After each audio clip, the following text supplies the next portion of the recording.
we're supposed to live in the present moment, but kind of a fun fact, I'm looking back at this vintage footage because I just landed this spot a few days ago, and it's changed so much in the last 15 years that I just wanted to highlight it.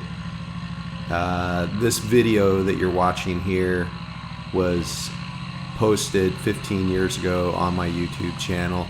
It's got 2.3 million views, which I guess isn't that many views over 15 years, but it still tops the views for my channel for all-time views, and maybe it tops all my videos combined. For some reason, people seem to love this video, and I guess the algorithm keeps bringing it up for people to watch. A lot of you probably don't know my history. I started doing off-airport flying in around 2000 and met Bill Duncan.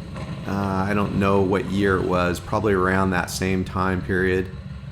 Lonnie and I both wanted to see what a 35-inch bush wheel could do on an airplane. And so I approached Bill Duncan, who owned Alaskan Bush Wheels, and said, hey, can you build me a lightweight set of 35s?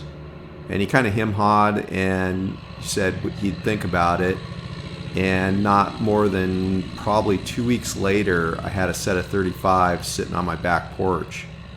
At the time, he said the main problem was there wasn't any wheels that would fit the 35 in a lightweight for a small aircraft. And so I said, not a problem, I'll build my own wheels.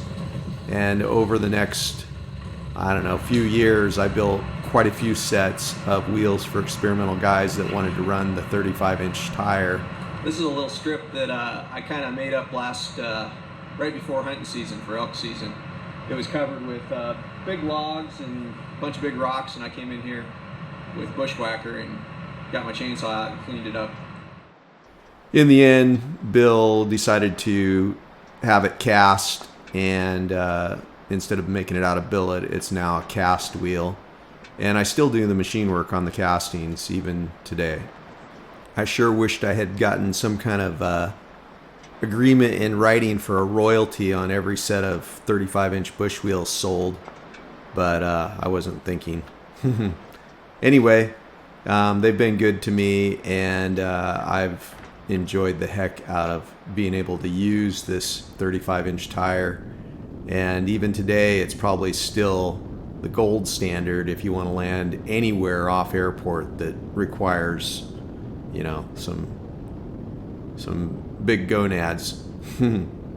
This shot right here is through a little canyon to a place called Paradise, and it was in the first Big Rocks Long Props video. It's right off on the right there, and I've got other videos with me landing it not too far back.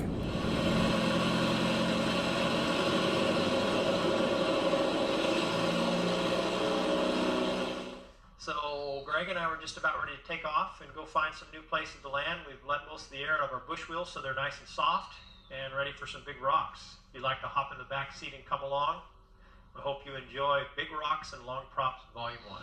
I still sell DVDs on my website, Big Rocks Long Props. Over the years, I would venture to say there's probably been 5, 6, 7,000 of the Big Rocks Long Props Volume 1 sold. Not very many sold anymore. Most people are streaming stuff nowadays, and there's so much free stuff on the internet that it's kind of gone by the wayside. Some more fun facts. I've met lots of people over the years. I'm not real great with faces and names, but I have met people that said, you've been great for my business. Ever since your video came out, more people are wrecking Super Cubs. That was Stoddard's.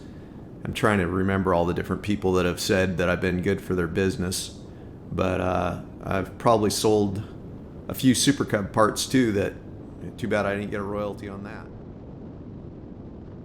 Obviously, it was never my intention to cause people to have accidents.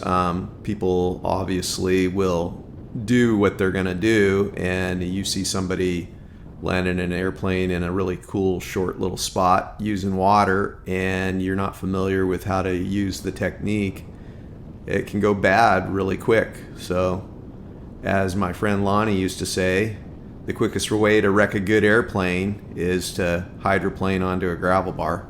There's so many people out making videos of off-airport flying now. You can pretty much get your fill on YouTube, and what I'm doing is really not unique anymore. When I started doing it, it was pretty unique.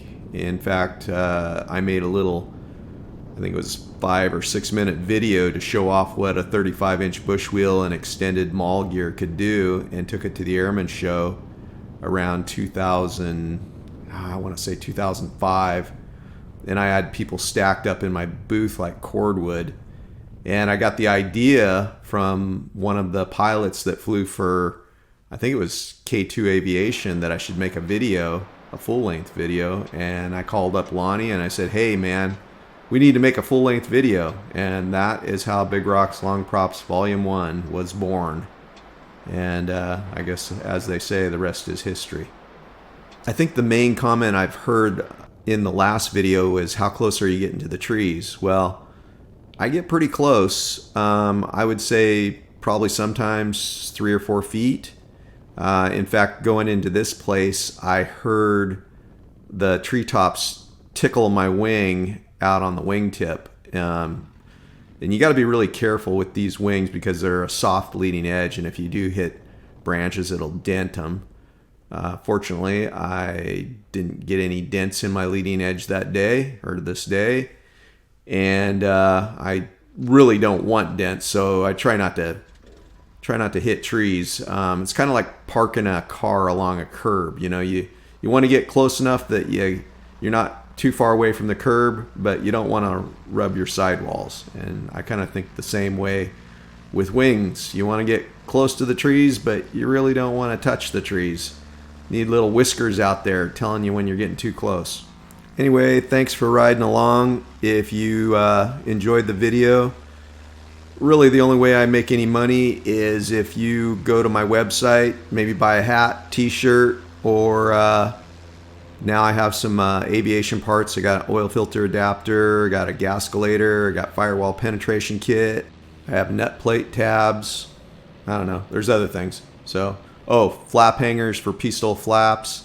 Go to bigrockslongprops.com.